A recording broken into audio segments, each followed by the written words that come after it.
Dia membahas tentang model penyajian data. Kemudian di pertemuan ke-6 mempelajari tentang central tendency atau ukuran pemusatan, ukuran gejala pusat, ukuran pemusatan. Kemudian untuk pertemuan ke-7 akan membahas tentang ukuran penyebaran dan ukuran penempatan. Ukuran penyebaran itu berarti deviasi ya. Nah, waktu sama Bu Sri sudah diberitahu kan kalau pertemuan ke-7 itu agendanya nanti kuis ya? Udah dikasih tahu? Belum ya?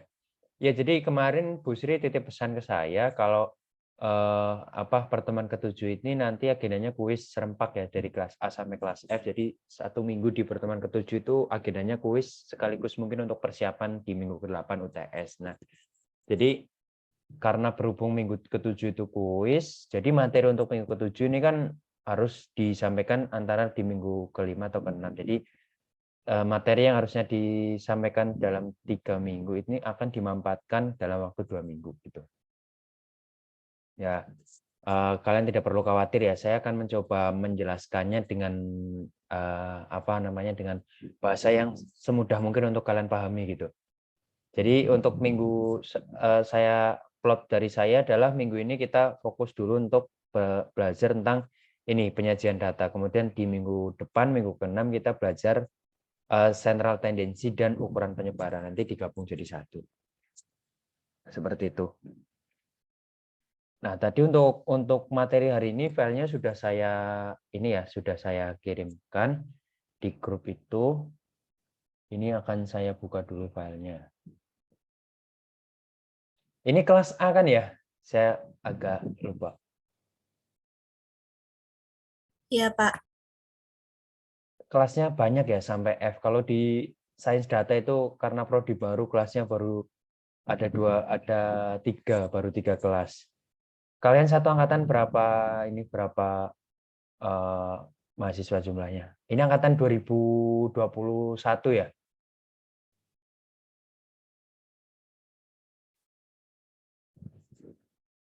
Berapa satu angkatan jumlahnya? 200, Pak. 200. Oh, 200 banyak ya. Kalau kelas 200, Pak. A?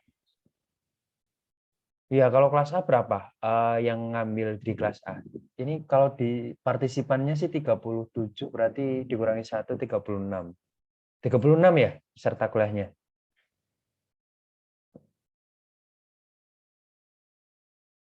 Yang asalnya paling jauh dari mana? Ada yang dari Sumatera, Kalimantan gitu nggak?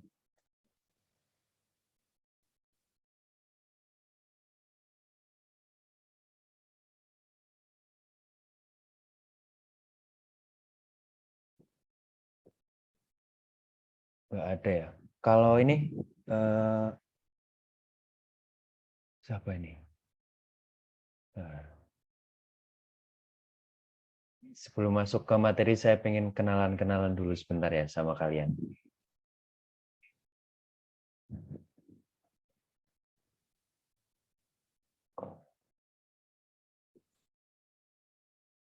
Fasih Rahman dari mana asalnya? Dari Mojokerto, Pak. Oh, tetangga sebelah ya. Ya. Kalau Nova Dwi Nur Kumala dari mana Saya asalnya? dari Surabaya, Pak. Oh, warga lokal berarti.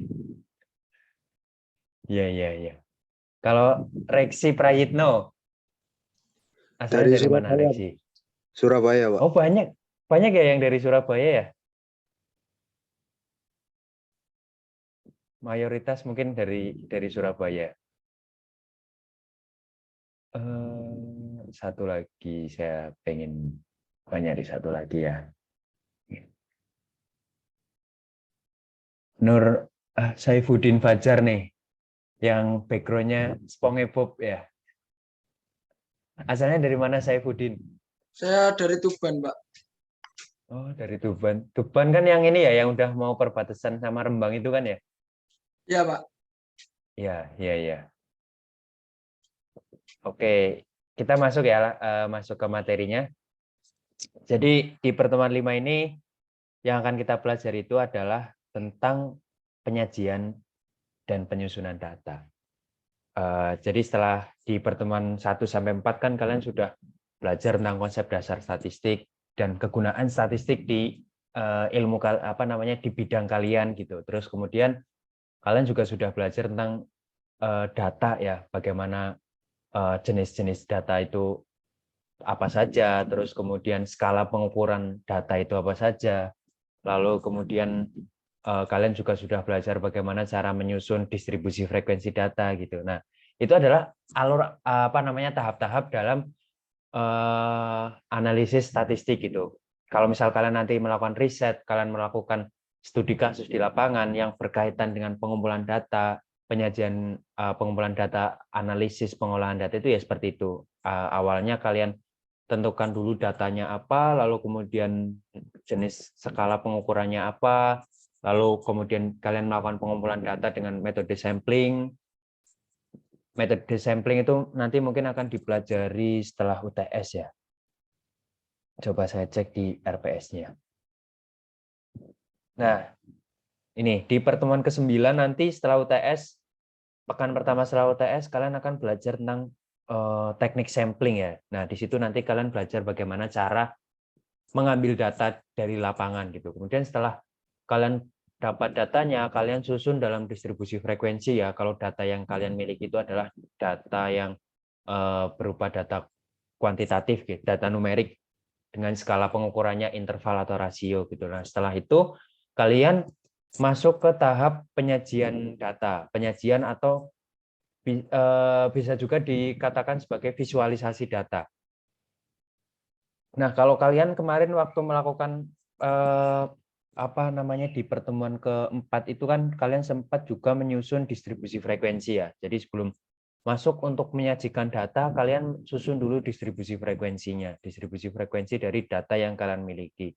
Nah, kira-kira menurut ini buat flashback ya, menurut kalian apa sih pentingnya kita menyusun distribusi frekuensi data gitu? Kenapa enggak ya udah data udah ada tinggal aja langsung misal mau divisualisasikan ya udah langsung divisualisasikan gitu. Kenapa kita harus perlu menyusun distribusi frekuensinya terlebih dahulu?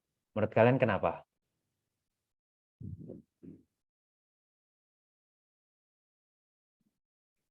Coba, saya pengen tahu Izin jawabannya. menjawab, Pak. Ya, sebut nama ya, soalnya kalau di layar ini kan nggak bisa kelihatan semuanya. Jadi biar saya tahu siapa sekalian buat perkenalan gitu. Perkenalkan, Firdean nama ya? saya Firdean, Oh NPM iya. 006. Menurut saya, NPM-nya nggak usah disebutkan ya. ya, NPM-nya nggak usah disebutkan. Iya, iya, iya. untuk memudahkan data dalam penyajian, kalau menurut saya, Pak. Memudahkan itu memudahkan yang seperti apa? Memudahkan itu ya, memudahkan untuk dipahami, terus mudah dibaca juga sebagai informasi. Berarti intinya memudahkan halayak atau orang umum untuk mengetahui informasi-informasi penting apa yang terkandung dalam data yang kita miliki gitu ya. Betul seperti itu. Oke, itu menurut Firdean. Coba saya pengen dengar satu lagi ya. Coba menurut siapa nih? Oh ini, menurut Erdin Handika. Ya, Asalnya Pak. dari mana Erdin? Asal saya dari Surabaya, Pak. Oke, menurut Erdin apa nih pentingnya menyusun distribusi frekuensi nih setelah ada data gitu? Ya, sama halnya yang dikatakan tadi, Pak. Supaya gampang diketahui sama orang. Ya, sama datanya biar tersusun rapi sih, Pak. Rapi dalam artian lebih ringkas gitu ya? Ya, Mungkin ya, lebih menurut padat, Erdin. ringkas.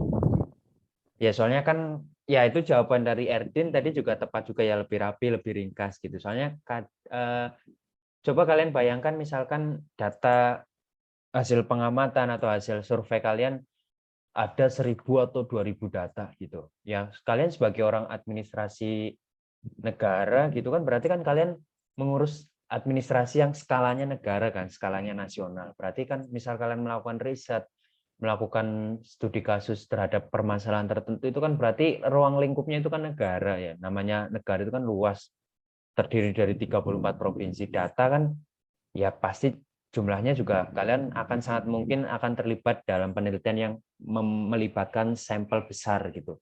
Data sampai ribuan gitu. Nah, kalau kalian tidak susun dalam distribusi frekuensi itu kan akan sangat merepotkan ya, merepotkan kalian, merepotkan orang untuk memahami atau melihat informasi-informasi penting yang ada dalam data tersebut.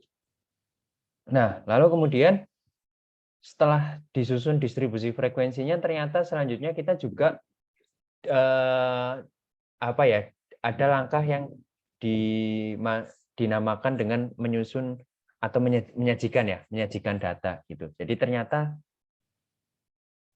disusun distribusi frekuensinya aja itu ternyata belum cukup. Ternyata perlu juga bagi kita untuk menyajikan atau memvisualisasikan data. Nah, tentu saja kan penyajian data atau pemvisualisasian data ini kan juga ada maksudnya ya. Artinya bukan tanpa alasan yang jelas kayak ya udahlah pengen aja gitu kan, tidak seperti itu. Pasti ada tujuannya. Nah, menurut kalian tujuan menyajikan data atau memvisualisasikan data itu apa?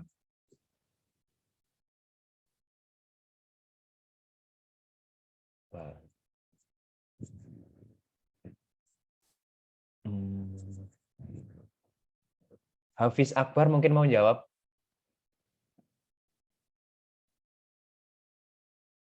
Hafiz Akbar. Iya, Pak. Ya, mungkin mau jawab tadi pertanyaan saya, silakan. Bisa udah ada gambaran nggak kira-kira apa sih yang melatar belakangi atau tujuan kita kok harus disarankan untuk memvisualisasikan atau menyajikan data dalam ya diagram atau dalam grafik gitu yang nanti akan kita pelajari gitu.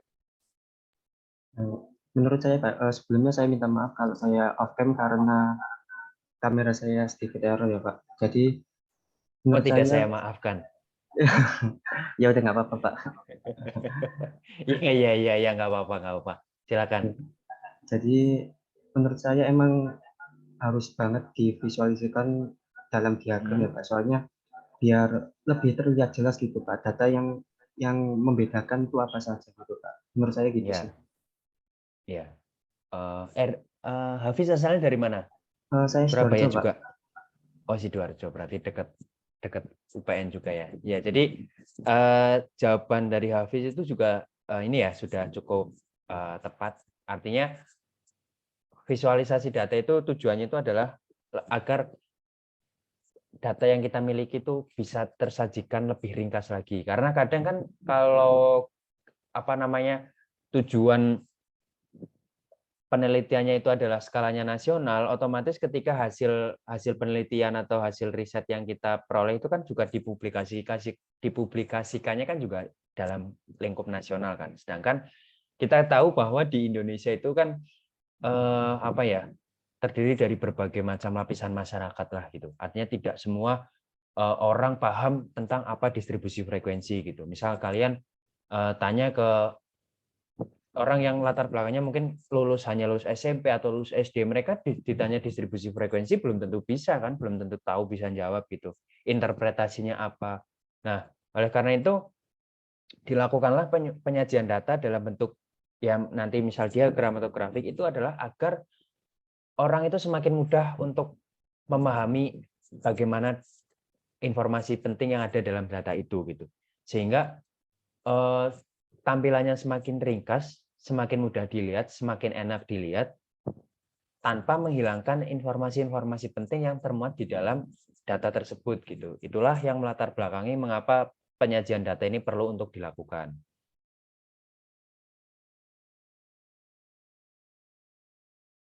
Nah, oleh karena itu tadi setelah yang tadi saya jelaskan di sini saya tuliskan bahwa tujuannya agar lebih mudah menarik kesimpulan. Dan juga selain itu juga agar tampilannya menjadi lebih menarik sehingga orang tuh lebih berminat untuk melihat atau memperhatikan output yang kita sajikan gitu, data yang kita miliki gitu kan. Nah, ini gambaran ringkas dari distribusi frekuensi atau dari data yang kita miliki ini biasanya kita visualisasikan itu dalam bentuk diagram dan grafik. Nah, kalau dalam grafik, model atau bentuk yang dapat kalian gunakan sebagai alternatif, ini saya tulis histogram dan poligon frekuensi ini berdasarkan intensitas penggunaannya ya. Jadi secara umum kalau kita mau memvisualisasikan atau menyajikan data dengan data yang kita miliki itu adalah skalanya nominal interval atau rasio, atau dengan kata lain data kuantitatif, itu biasanya disajikan dalam histogram atau poligon frekuensi. Bisa juga disajikan dalam bentuk-bentuk lain, misalkan kurva fungsi distribusi, terus poligon frekuensi kumulatif, atau plot deret waktu ya, plot time series gitu. Nah, tapi di sini yang akan saya jelaskan itu adalah histogram dan poligon frekuensi karena ini berdasarkan intensitas penggunaannya gitu ya. Kalau jenis grafik. Nah, sebenarnya selain ini tuh juga seperti yang tadi saya jelaskan, selain ini juga ada banyak visualisasi data. Misalkan kalau dalam statistik itu bisa gunakan box plot, bisa digunakan stimleaf. Tapi berhubung kalian kan ini ya, background keilmuan kalian kan bukan orang statistik ya. Jadi saya rasa untuk kalian cukuplah kalau ini dulu histogram dan poligon frekuensi gitu. Ada yang pernah lihat histogram?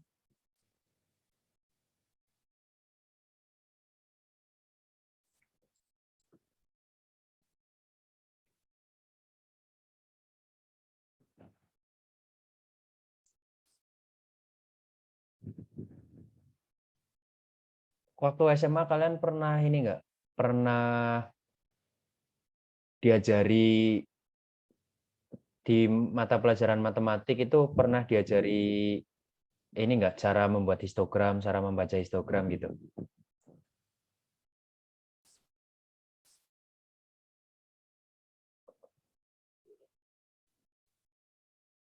Pernah enggak?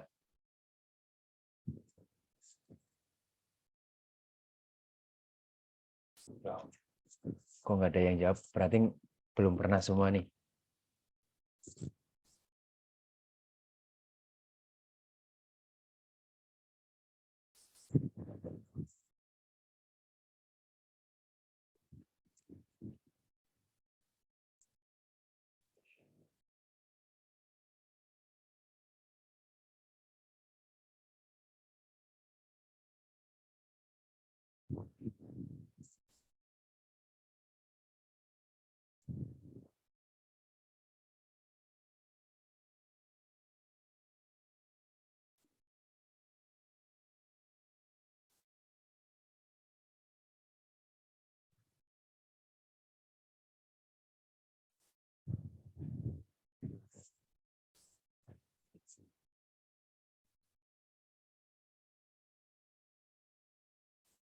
Nah, jadi kalau histogram itu secara definitif dia didefinisikan sebagai ini ya, histogram dari data yang dikelompokkan dalam tabel distribusi frekuensi dengan panjang kelas yang sama itu adalah suatu tampilan grafik di mana batas kelas itu ditandai pada sumbu horizontal, sedangkan frekuensinya itu ditandai pada sumbu vertikal. Jadi histogram ini tuh bentuknya ya menyerupai diagram batang ya, di mana di sumbu horizontal atau sumbu X-nya itu dia mendefinisikan batas-batas kelas, kemudian di sumbu vertikalnya itu dia mendefinisikan frekuensi atau bisa juga presentasi dari setiap kelasnya itu gitu.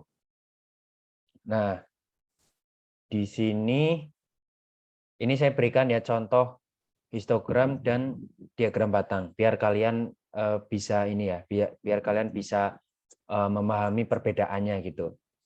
Nah, kalau kalian lihat bentuknya itu kan sama-sama batang ya. Histogram juga ada batangnya, diagram batang ya otomatis juga ada batangnya. Tapi kalau kalian amati lebih detail, kalau dalam histogram antar batang itu tidak ada jarak, tidak ada gap-nya. Artinya saling rapat gitu. Saling berhimpit satu sama lain ya di kelas yang berurutan. Misal kelas 1 dengan kelas 2, kelas 2 dengan kelas 3. Tapi kalau di diagram batang itu dia antar ini ya, antar komponen yang di sumbu horizontal ini tidak saling berhimpit batangnya. Kenapa? Karena di sumbu horizontalnya ini dia bukan merupakan batas atau kelas gitu yang masih berkaitan satu sama lain, tapi di sumbu horizontalnya ini tuh pengindekannya itu adalah kategori gitu, di mana masing-masing kategori itu tentu saja kan tidak saling ini ya, tidak saling mempengaruhi satu sama lain, tidak ada keterkaitannya gitu. Sedangkan kalau kelas itu kan ada keterkaitannya antara dua kelas yang berurutan, itu kan keterkaitannya adalah pada batasnya kan. Misal kelas 1 dengan kelas 2. Berarti batas atas untuk kelas 1 itu akan sama dengan batas bawah untuk kelas 2. Nah, itulah mengapa batang dari dua kelas yang berurutan itu saling berhimpit. Karena apa? Karena kalau kita perbesar lagi ya, misal ini kelas 1 dan kelas 2, berhimpit di angka ke-8. Karena apa? Karena angka 8 ini dia bertindak sebagai batas untuk kelas ke-1 sekaligus batas untuk kelas kedua. Di kelas ke-1 dia sebagai batas atas, di kelas kedua dia bertindak sebagai batas untuk batas bawahnya kan. Oleh karena itu berhimpit di nilai 8 ini. Sedangkan kalau misalkan di diagram batang di mana yang di sini tuh di sumbu horizontalnya itu dia hanya mendefinisikan variabel, bukan merupakan batas, artinya kan tidak ada ini kan, tidak ada keterkaitannya. Januari Februari kan karena itu kategori kan tidak ada pembatas nilainya kan, beda dengan kelas. Nah, oleh karena itu dia tidak saling berhimpit. Nah, kemudian di sini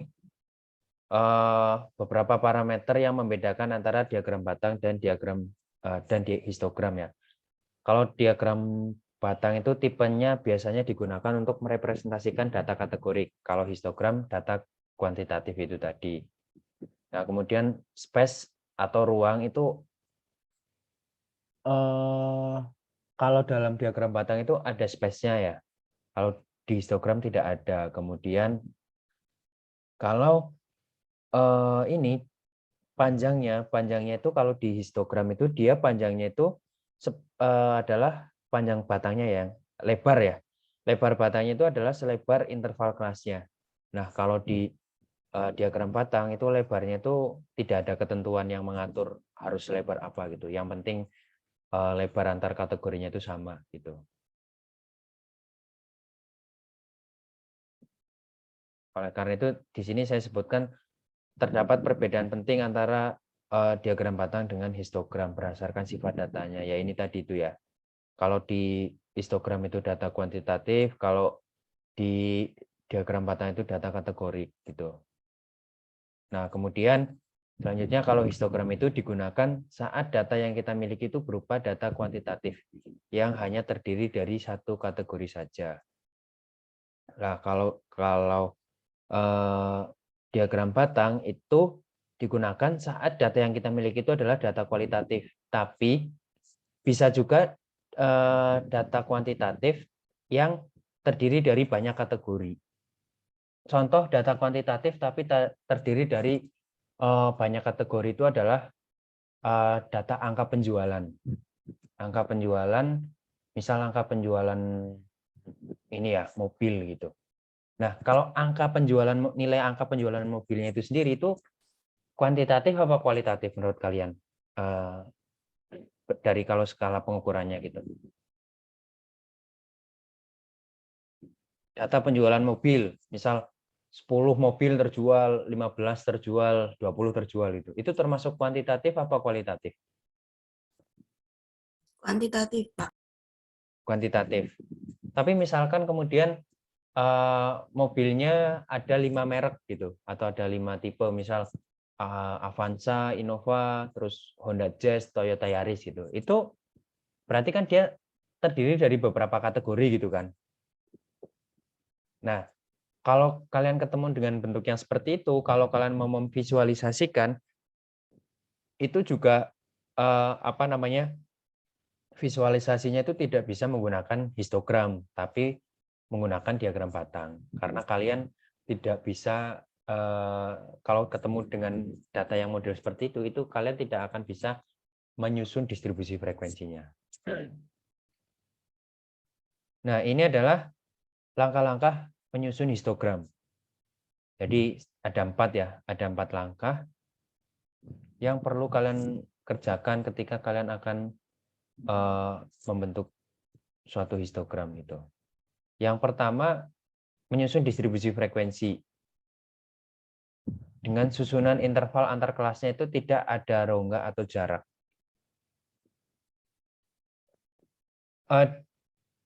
Di sini ada yang ini kan ya, ada yang Zoom pakai laptop ya. Coba saya minta tolong, ini saya tolong dikirimkan file atau bisa juga difotokan ya kalau kalian nyatet gitu. Ini contoh tabel distribusi frekuensi yang pernah kalian buat waktu kuliah dengan Bu Sri. Ini ada keterkaitannya dengan di langkah ke-1 ini.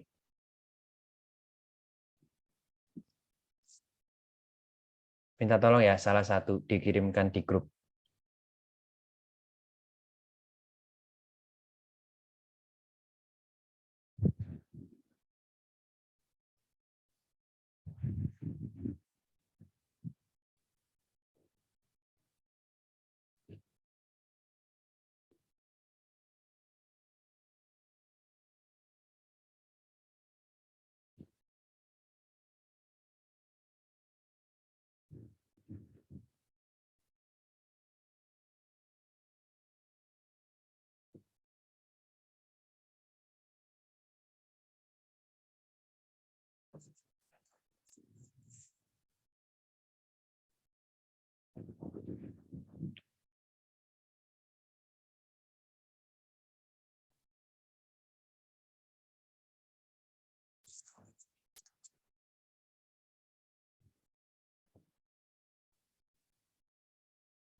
Saya tunggu ya. Contoh tabel distribusi frekuensi yang pernah kalian buat di atau pernah kalian kemarin pelajari di waktu pertemuan keempat dengan Bu Sri ya.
Oh, ini kemarin berarti kalian sudah sempat belajar tentang ini ya, buat membuat histogram ya?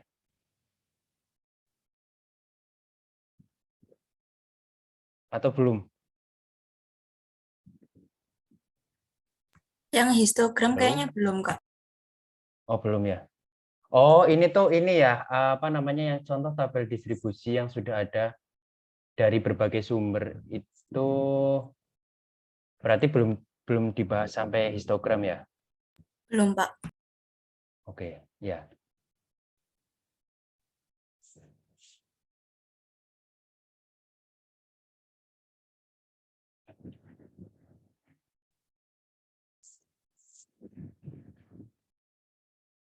Nah, ini kan tabel distribusi frekuensi ya. Ini contohnya tabel tinggi badan. Nah, kemudian ada juga tabel distribusi frekuensi yang bentuknya seperti ini kan? Kalian udah pernah buat ya? Nah, maksud dari kalimat dengan susunan interval antar kelasnya itu tidak ada rongga atau jarak, itu maksudnya seperti ini. Kalau yang yang tabel ini, itu kan kalian lihat interval antar kelasnya itu kan rapat ya. Apa namanya? 16, sini misal 12,5 sampai 16,5, terus 16,5 sampai 20,5. Nah, itu kan dia dua kelas yang berurutan itu kan tidak ada space ya. Nah, sedangkan kalau yang tabel tinggi badan, kalau kalian amati, itu 34 sampai 39, kemudian 40 sampai 45, antar 39 dan 40 itu kan ada jarak kan, ada jarak satu nilai. Nah, itu yang dimaksud dengan tidak ada rongga atau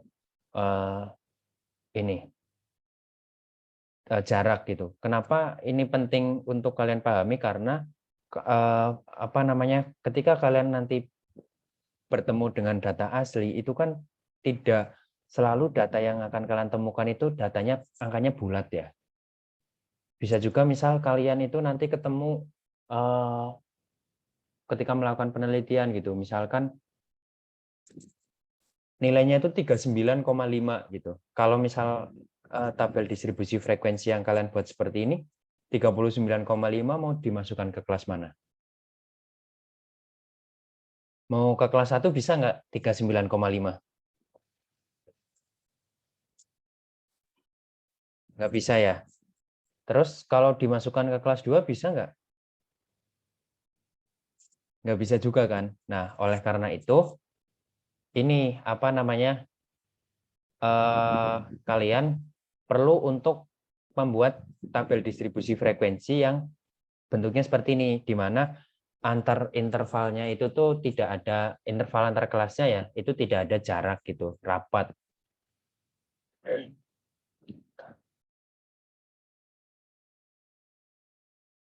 Nah, kemudian untuk keperluan histogram berarti kalian tidak bisa membuat tabel distribusi frekuensi yang seperti ini ya. Kalian harus buatnya yang seperti ini. Tapi kemudian masalah kedua yang muncul itu adalah ini. Misal ini kan udah rapat nih. Tapi misalkan kalian pas ketemu hasil penelitian di mana nilai datanya itu pas 16,5 gitu. Mau dimasukkan ke kelas ke-1 apa kelas kedua?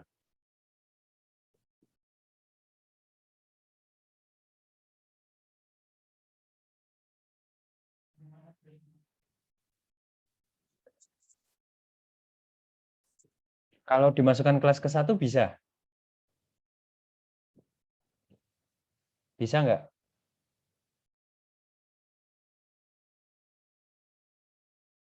Bisa ya.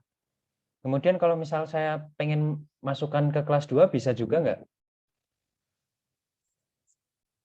Bisa kan? Nah, itu kemudian kan akan jadi masalah kalau misal kalian ketemu seperti itu. Oleh karena itu, disempurnakan lagi menjadi seperti ini histogramnya. Nah,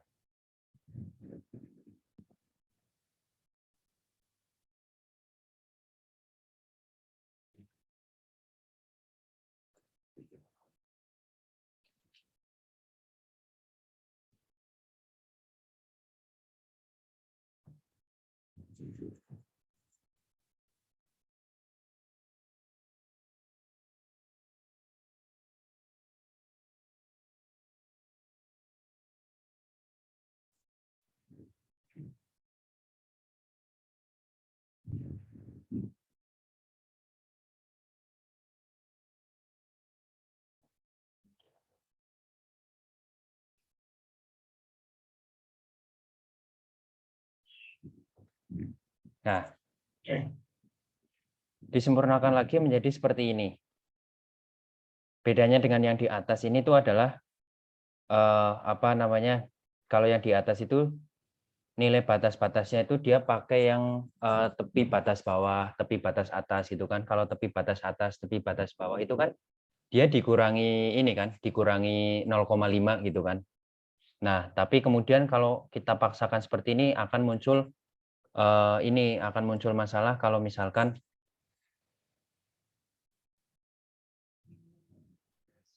sebentar.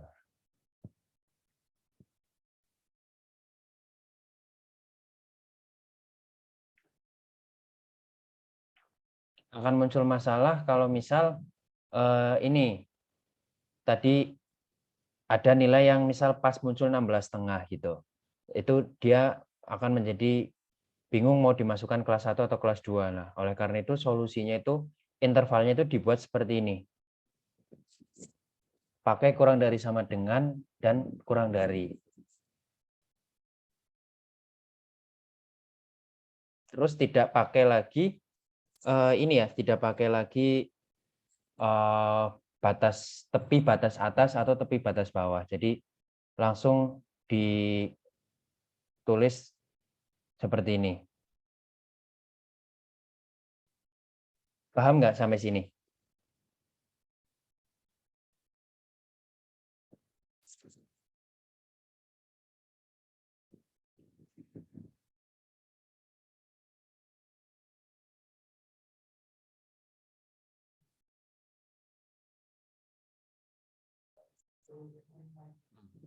Jadi itu awal mulanya seperti ini ya, intervalnya.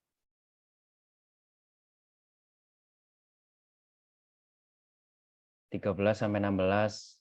Kemudian dibuat alternatif, dikurangi setengah, bawahnya dikurangi setengah, atasnya tambah setengah. Tapi kemudian kalau dibuat seperti ini, itu akan memunculkan kemungkinan masalah baru, yaitu kalau pas kita ketemu nilai yang sama dengan 16,5 atau sama dengan 20,5 itu mau dimasukkan ke kelas mana. Lalu kemudian solusi yang ditawarkan lagi itu adalah dibuat intervalnya itu menjadi model seperti ini. Nah, ini tuh dianggap paling ini ya, paling bisa memberikan solusi jika ditemukan nilai-nilai yang itu tuh membingungkan mau dimasukkan kelas mana. Contoh misalkan kayak tadi, ketemu kasus kayak tadi ya. Misal kita ketemu kalau kita buat intervalnya seperti ini, kita ada data penelitian yang nilainya pas 17 gitu. Itu mau masuk kelas 1 apa kelas 2? Kalau pakai intervalnya seperti ini. Intervalnya yang ini.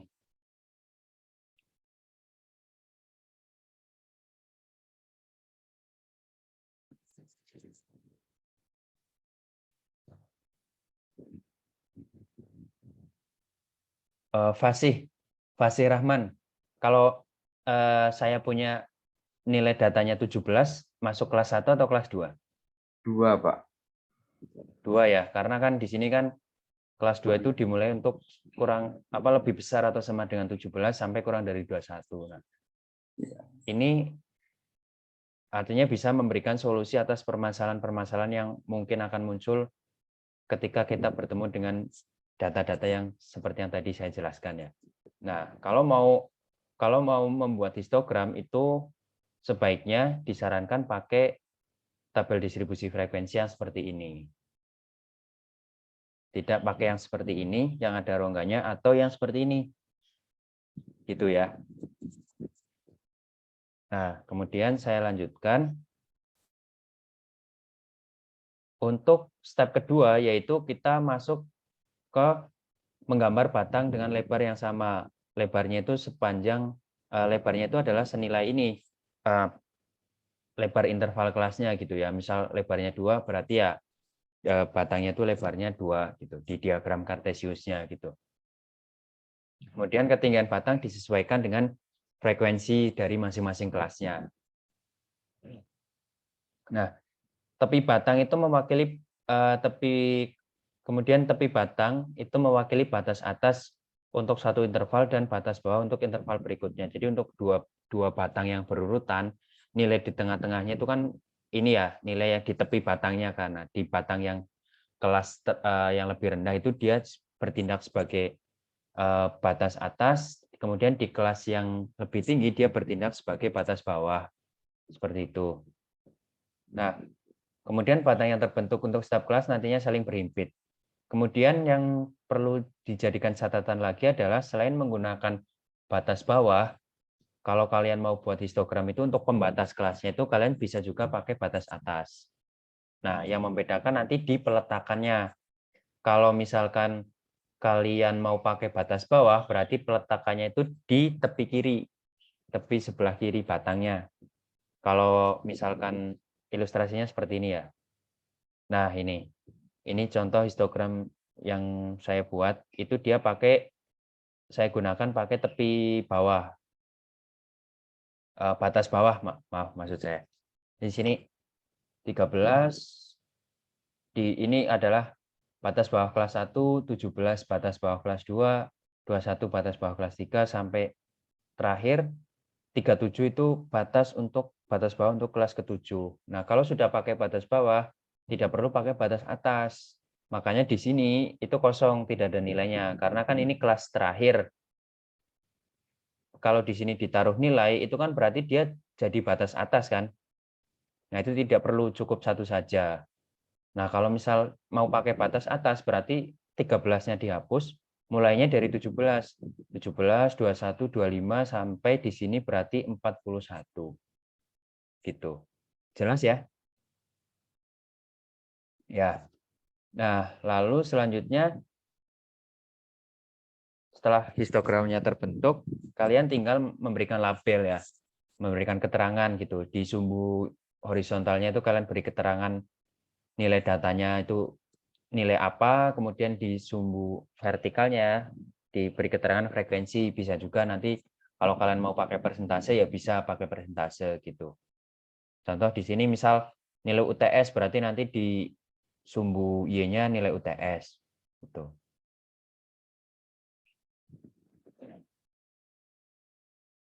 Ini saya hapus.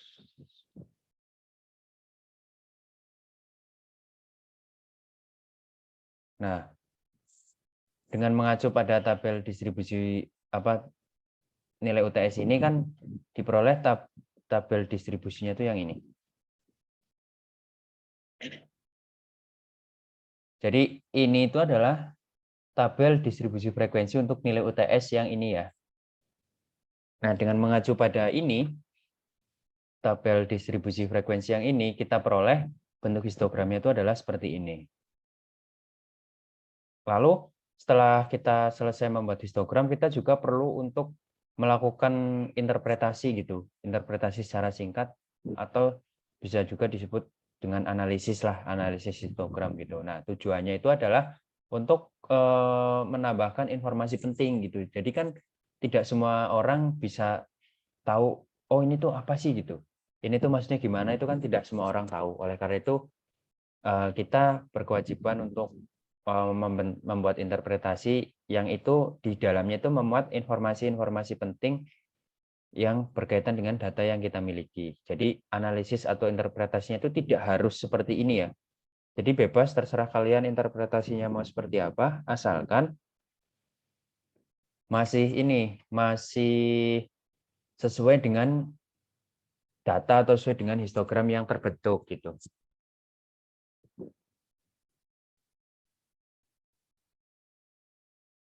Untuk histogram ada yang mau ditanyakan?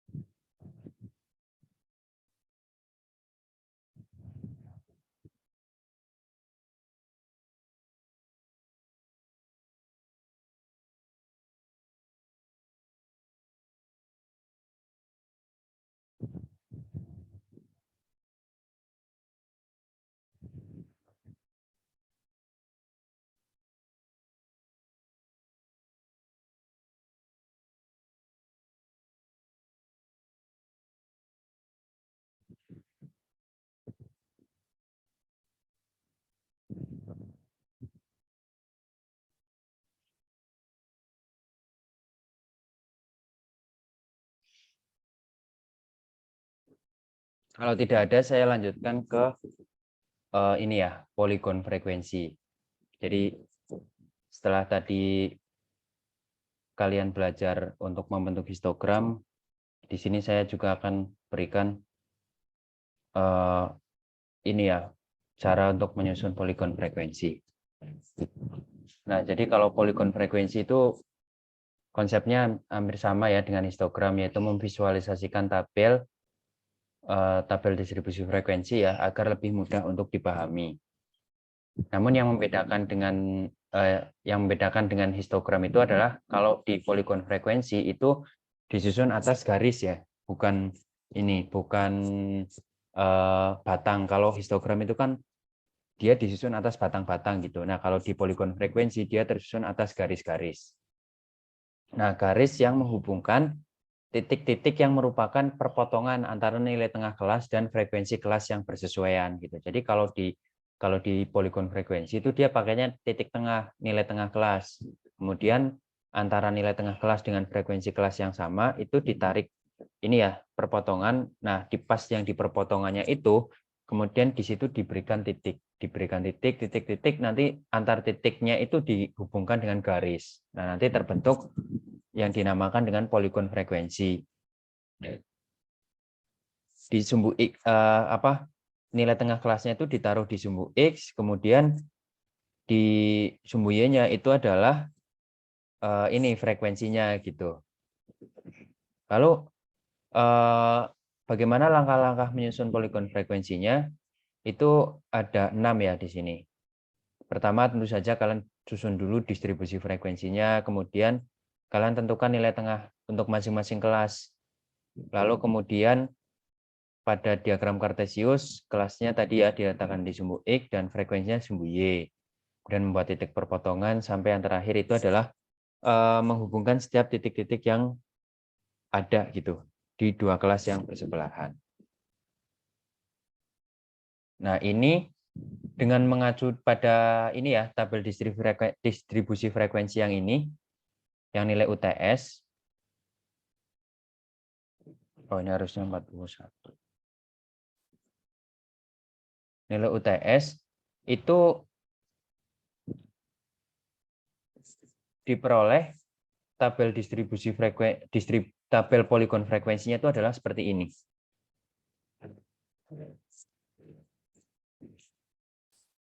Nah, ini kan karena tadi ada 7 kelas, berarti titiknya itu ada 7.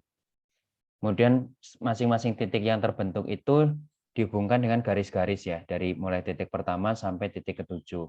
Nah, setelah kalian selesai membuat titik-titiknya ini, kalian juga perlu untuk menginterpretasikannya juga, agar pembaca lebih mudah untuk memahami gitu. Nah, kemudian salah satu kelebihan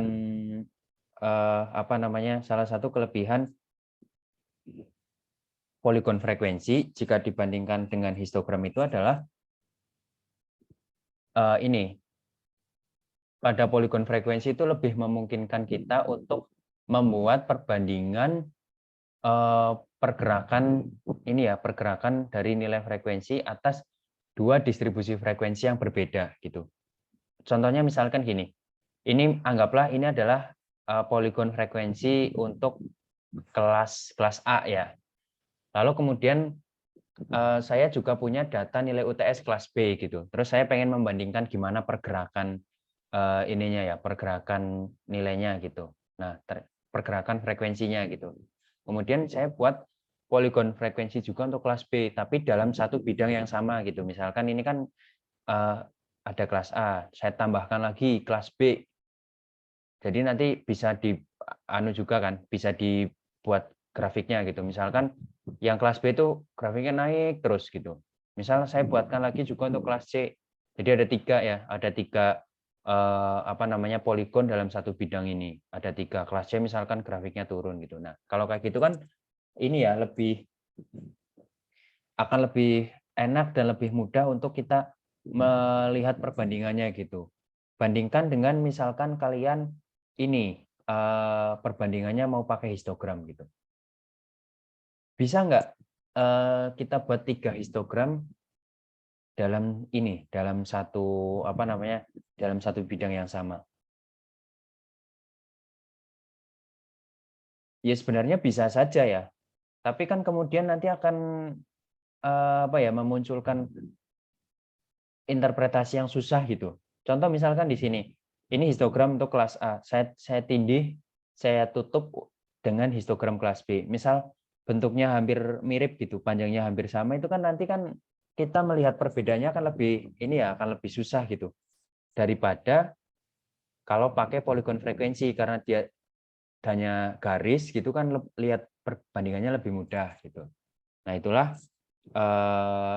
mengapa poligon frekuensi itu lebih dianjurkan digunakan ketika kalian akan membandingkan dua distribusi frekuensi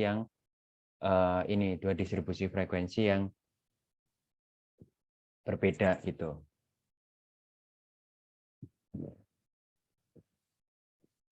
Sampai sini jelas? Jelas, Pak. Nah, tapi kemudian mungkin akan muncul pertanyaan seperti ini. Modal utama kita membuat poligon frekuensi itu kan tabel distribusi frekuensi, ya kan? Nah, misal kita punya dua tabel distribusi frekuensi yang berbeda. Yang satu kelasnya ada 5 kelas, yang satu ada 7 kelas gitu. Nah, itu kira-kira gimana? Bisa nggak dibandingkan pergerakan ini grafiknya dalam satu bidang yang sama? Bisa nggak menurut kalian?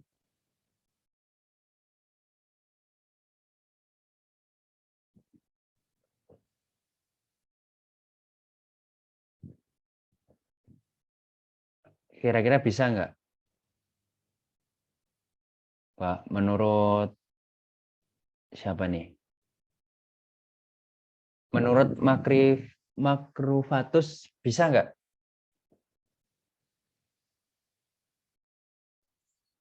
Bisa, Pak. Bisa. Tapi nanti kan titiknya jadi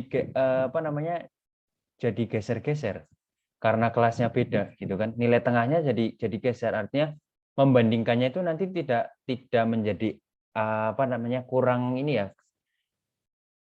pas gitu. Contoh misalkan di sini titik tengah kelas ke-1 anggaplah misal 14,5. Tapi titik tengah kelas 1 untuk yang distribusi frekuensi yang satunya lagi misalkan 16,5 gitu. Itu kan nanti jadi tidak pas. Titiknya tidak pas pada dalam satu sumbu X yang sama gitu. Jadi kalau misal kita punya dua distribusi frekuensi yang kelasnya berbeda dan nilai tengahnya juga berbeda pasti ya. Itu kita tidak bisa bandingkan. Jadi poligon frekuensi ini dapat digunakan untuk membandingkan dua distribusi frekuensi yang berbeda itu dengan catatan jumlah kelasnya sama dan nilai tengah kelasnya juga sama gitu ya. Kalau jumlah kelasnya beda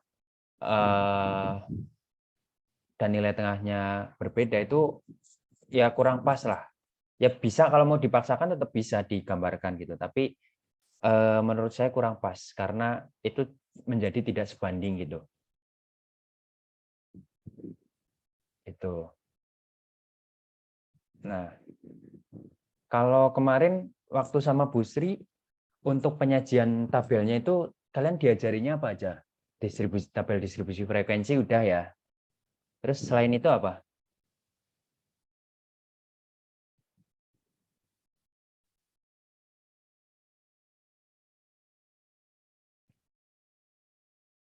Selain tabel distribusi frekuensi apa lagi yang udah diajarkan kemarin di waktu dengan Bu Sri?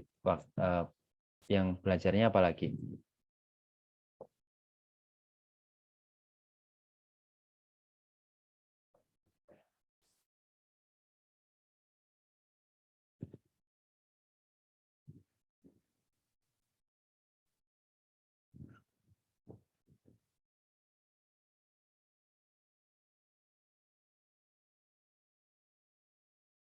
Distribusi frekuensi kumulatif diajari nggak?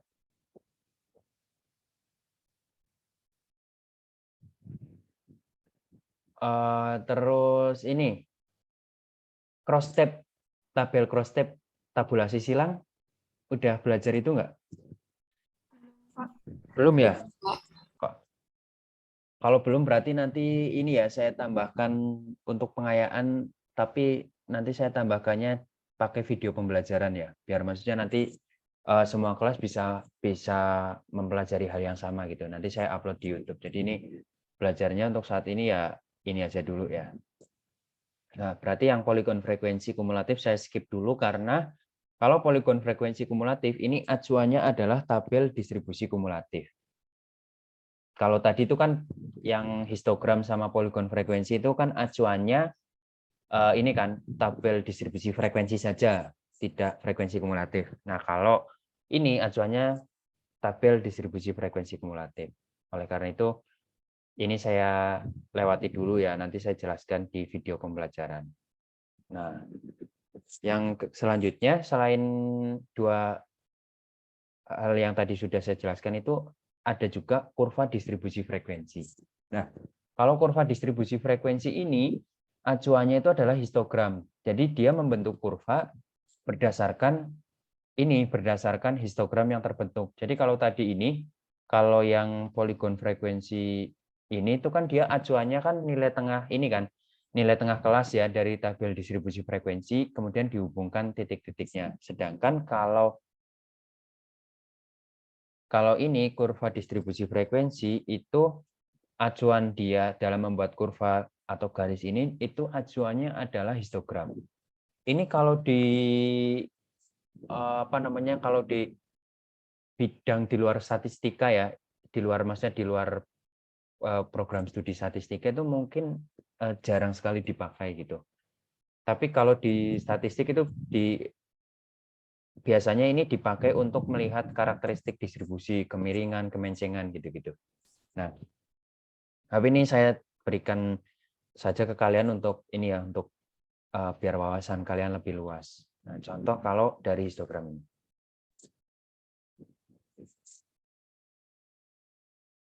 Nah, di sini. Kalau kita mau buat kurva distribusi frekuensinya,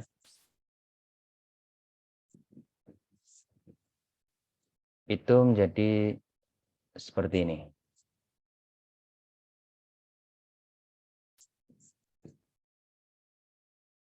Mulai dari sini ya.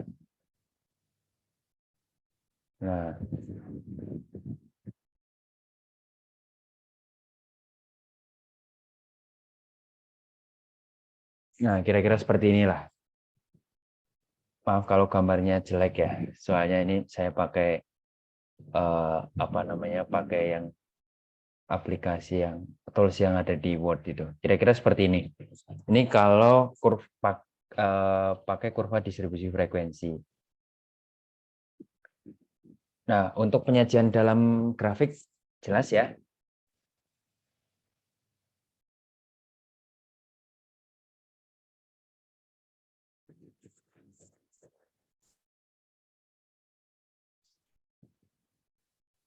Nah, lalu kemudian saya lanjutkan penyajian data dalam bentuk diagram.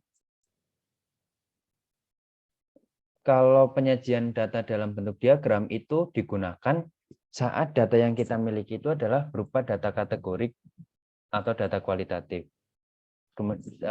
Selain itu, dapat juga digunakan saat data yang kita miliki itu sebenarnya nilai-nilainya itu kuantitatif, tapi terdiri dari banyak kategori itu. Nah, itu juga diarahkan untuk divisualisasikannya melalui diagram batang. Nah, diagram batang atau diagram lingkaran gitu. Pokoknya dengan diagram ya, bukan dengan yang grafik tadi itu. Nah, di sini yang untuk penjelasan pertama itu diagram batang ya. Saya kira diagram batang ini adalah visualisasi yang paling mudah. Mungkin tanpa saya jelaskan pun kalian sudah paham ya. Jadi kalau diagram batang itu memvisualisasikan beberapa kategori, kemudian masing-masing kategorinya itu diletakkan di sumbu X dan diberi jarak ya, jangan lupa. kemudian masing-masing kategori itu nanti dibuatkan batangnya setinggi dari frekuensinya. Contoh di sini misalkan saya akan membuat diagram batang untuk ini penjualan mobil ya, merek ABC di 5 kabupaten kota. Nah, di sini berarti yang jadi kategorinya apa?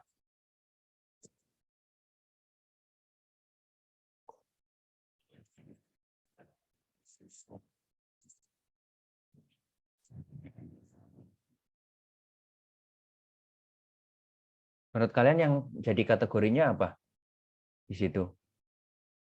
Kabupaten atau kota? Kabupaten kota. Kabupaten kota ya.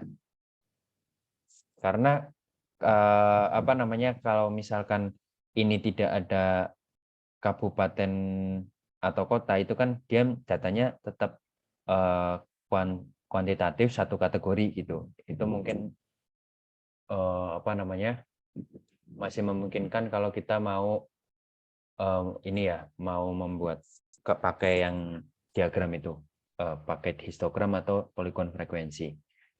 Ya udah, kalau udah punya datanya kayak gini langsung digambar aja. Ini karena ini untuk apa namanya, untuk mempermudah, saya gambarnya ini ya, kemarin pakai Excel gitu. Tapi nanti kalau misal kalian tugas, kuis atau ujian, misal ketemu soal diminta untuk menggambar, memvisualisasikan, ya kalian kerjakan secara manual gitu ya. Jangan kalian kerjakan pakai Excel terus di print, ditempel, terus dikirim gitu ke saya. Jangan seperti itu. Ya, kalau mau seperti itu boleh silahkan, tapi ya nilainya paling ya maksimal dapat 20%-nya lah gitu. Dari total nilai yang bisa, dari total nilai maksimal yang bisa diperoleh gitu.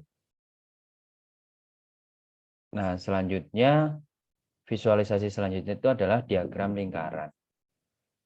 Nah, kalau diagram lingkaran itu memang untuk menyusunnya ya, itu stepnya lebih inilah, istilahnya lebih panjang daripada diagram batang. Karena kalau dalam diagram lingkaran itu kita akan menggambar, memvisualisasikan dengan cara kita menunjukkan kontribusi relatif yang diberikan dari setiap kategori terhadap nilai total pengamatannya. Nah, karena kita mau visualisasinya itu adalah menunjukkan kontribusi relatif, maka kita harus mengkonversi nilai frekuensi pengamatan menjadi besar sudut gitu, menjadi besaran sudut. Karena kan kalau lingkaran itu kan basisnya kan sudut kan, atau lingkaran kan 360 derajat gitu. Nah, oleh karena itu kita perlu menyesuaikan kontribusi yang misal sebesar X unit itu tuh kalau dikonversi ke diagram lingkaran itu menjadi berapa derajat sudut gitu. Nah, itu yang perlu dijadikan ini perhatian gitu. Nah, di sini irisan lingkaran itu mewakili kontribusi masing-masing kategori. Sehingga diagram yang terbentuk itu berupa lingkaran yang telah dipotong menjadi irisan yang ukurannya berbeda-beda. Nah, ini catatannya itu adalah kontribusi sebesar 1% yang diberikan oleh suatu kategori terhadap total hasil pengamatan itu nilainya setara dengan irisan lingkaran sebesar 3,6 derajat. Jadi kalau misal di sini tadi itu ya, unit terjual di Kabupaten Demak 52, sedangkan totalnya itu ada 400-an lah, jumlah seluruhnya lah. Kontribusinya berapa? Dihitung persentasenya dulu, setelah dihitung persentasenya, kemudian dikonversi ke satuan sudut, berapa derajat gitu. Nah, sebagai catatan, diagram lingkaran ini tidak cocok digunakan saat kita memiliki banyak kategori. Karena apa? Karena ketika kategori yang kita miliki itu semakin banyak, menyebabkan mata kita itu akan semakin sulit untuk membedakan mana yang kategori mana yang kontribusinya lebih besar, mana yang nilainya lebih besar gitu. Contohnya di sini. Ini mungkin kategorinya itu ada sekitar ya 30 lah mungkin ya, sekitar 30-an. Dibuat dalam satu diagram lingkaran. Susah nggak kalian bacanya kalau kayak gini? Susah, Pak. Kayak gini. Susah ya. Dan ini tuh udah terlalu, istilahnya terlalu rame gitu. Jadi malah pembaca itu tidak bisa menemukan informasi penting yang ada di sini gitu. Nah, oleh karena itu kalau misal sudah kebanyakan seperti ini, sebaiknya pakailah diagram batang saja. Beda kalau sama yang ini, misal ini kategorinya kan masih dikit ya, cuma berapa? 5. Nah, kalau kayak gini kan masih enak dibedakan. Oh, misal yang merah itu apa? Manufacture gitu. Kerjanya di manufaktur. 33%, terus lebih besar dari research and development 24,8. Nah, kalau kayak gini kan masih enak untuk membandingkannya gitu kan. Nah, oleh karena itu tadi kalau kategorinya itu banyak, silakan gunakanlah diagram batang saja. Nah, di sini langkah-langkahnya ya. Langkah-langkahnya pertama kalian gambar lingkaran, kemudian tentukan besar sudutnya. Untuk menentukan besar sudutnya rumusnya ini. Jadi untuk setiap kategori itu rumusnya adalah frekuensi relatif kategori tersebut dikali 360 derajat. Nah, frekuensi relatif itu sendiri rumusnya itu adalah frekuensi kategori ke X dibagi total pengamatannya. Nanti di contohnya kalian akan paham. Nah, kemudian yang jadi catatan nilai frekuensi relatif itu antara 0 sampai 1. Jadi kalau misal kalian ngitung nilai frekuensi relatif kalau lebih dari 1, berarti ya kalian ada kesalahan dalam perhitungan gitu. Nah, di sini contohnya pakai data yang tadi ya, pakai yang unit penjualan mobil gitu. Nah, di sini setelah ternyata totalnya kan 245, kalian tentukan frekuensi relatifnya. Masing-masing ini frekuensi masing-masing kategori dibagi totalnya. Nah, ketemu kan di sini desimal kan nilainya. Nah, setelah ketemu ini, kalian konversikan ke besaran sudut dikalikan 360 derajat. Besarnya ternyata ini 76 derajat, 59, 66, 96 gitu. Nah, setelah itu kalian buat lingkaran dengan ada karena ini ada 5 kategori berarti ada 5 bagian ya. 5 irisan dengan besarnya masing-masing sebesar sekian derajat. Nah, ini angka-angka ini itu menunjukkan frekuensinya. Tujuannya apa? Tujuannya itu agar lebih memudahkan pembaca untuk mengetahui gitu. Misalkan Kabupaten Demak nih bidang irisannya sebesar ini. Oh, nilainya 65 ternyata penjualannya gitu. Jelas sampai sini? Oke. Nah, jadi untuk materi hari ini hanya itu dulu ya. Tadi itu saya tidak menyiapkan materi tentang harusnya tadi saya mau sampaikan tentang distribusi frekuensi ini ya, yang poligon distribusi frekuensi relatif gitu. Frekuensi kumulatif, maaf. Tapi berhubung kalian belum diajari itu kan berarti saya harus kalau mau menjelaskan poligonnya saya harus jelaskan dulu cara buat ini kan tabel distribusi frekuensi kumulatifnya itu. Nah, saya jujur belum buat materinya gitu. Jadi makanya tadi saya bilang nanti akan saya sampaikan sebagai tambahan di pakai video pembelajaran gitu. Lalu kemudian tadi yang belum kalian pelajari itu juga ini ya, tabulasi silang belum ya. Nah, berarti nanti di video yang saya record di YouTube itu nanti saya akan berikan tabulasi silang, terus tabel distribusi kumulatif, sama ini ya, poligon frekuensi kumulatif itu ya.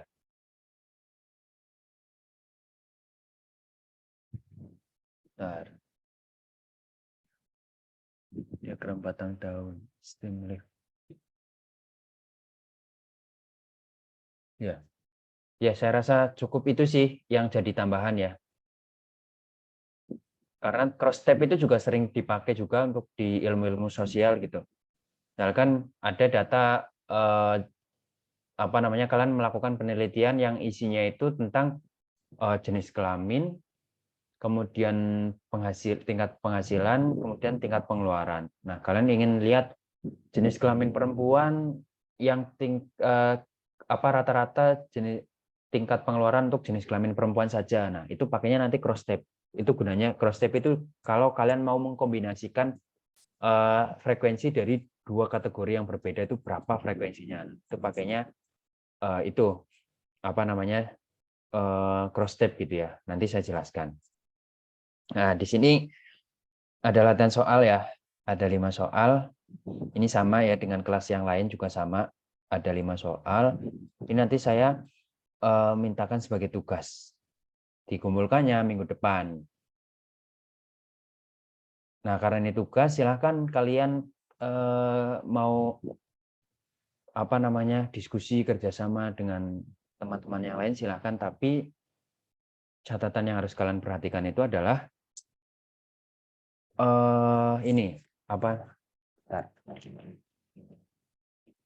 kata-katanya jangan sama persis ya, titik komanya gitu. Kalau sampai saya menemukan seperti itu berarti kan kalian ya bisa dibilang saling kerjasama, contek-contekan gitu. Nah itu nanti ya akan berpengaruh terhadap nilai kalian gitu, di nilai tugas gitu ya. Jadi saya harap silahkan kalian kerjakan sendiri, diskusi untuk menemukan solusinya boleh, tapi untuk menulis jawabannya kalian silahkan susun sendiri ya, jangan contek-contekan gitu. Nah, ini ada 5 tugas. Nanti saya buatkan folder pengumpulan tugasnya di e-learning. Dikumpulkan paling lambat minggu depan sebelum kuliah ini dilaksanakan ya. Untuk tugas nomor 1 itu kalian diminta untuk buat diagram batang dan lingkaran. Kemudian nomor 2 kalian buat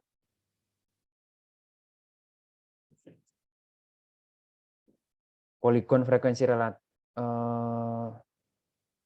Poligon frekuensi relatif. Bentar. Poligon frekuensi saja berarti. Poligon frekuensi. Nah, bentuk poligon frekuensi. Kemudian yang nomor 3 itu ada data ini ya, ada ini. Ada tabel seperti ini. Tabel distribusi frekuensi ya. Ini saya ganti aja biar ini kan karena buat latihan masih buat tugas masih bisa lah saya ganti-ganti.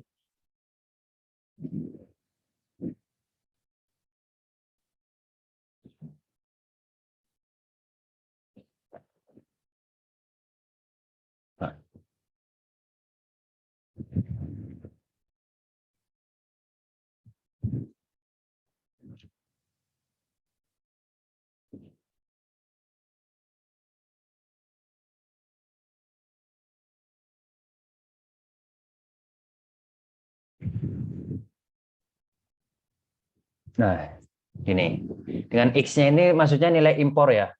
Jadi kalau X-nya itu nilai impornya kurang dari 5 dan lebih besar atau sama dengan 2, dia masuk ke kelas 1 gitu.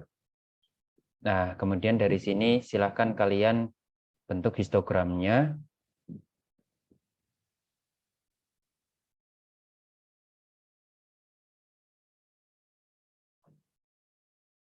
Yang B nggak usah ya. B boleh deh. Kan untuk latihan ya, kurva distribusi frekuensi. Tadi kan tinggal ini ya, bikin kurvanya tinggal ngikuti yang histogramnya itu gitu. Nah, untuk yang C interpretasinya. Kemudian yang nomor 4 itu kalian diminta untuk membentuk diagram batang, dan yang kelima itu dari soal nomor 4 ya. Ini maksudnya soal nomor 4. Klasifikasikan jadi 2 kategori, yaitu maskapai nasional dan maskapai internasional. Kemudian bentuk diagram lingkaran berdasarkan jumlah penumpangnya.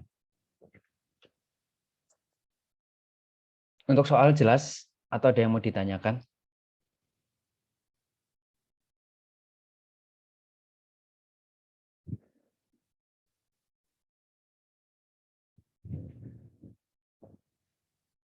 Ya kalau untuk saat ini sudah jelas, ya kuliahnya saya akhiri sampai di sini ya. Tapi misal nanti di tengah-tengah pengerjaan tugas kalian ada yang soal yang kalian bingung maksudnya apa gitu, silahkan ditanyakan ke saya ya. Nanti saya bantu arahkan gitu. Oke. Kalau tidak ada yang ditanyakan, berarti kuliah hari ini saya cukupkan sampai sekian. Ini untuk update materi yang setelah perkuliahan ini saya akan kirimkan di grup ya. Semoga apa yang kita pelajari hari ini bermanfaat. Saya akhiri. Assalamualaikum warahmatullahi wabarakatuh. Waalaikumsalam.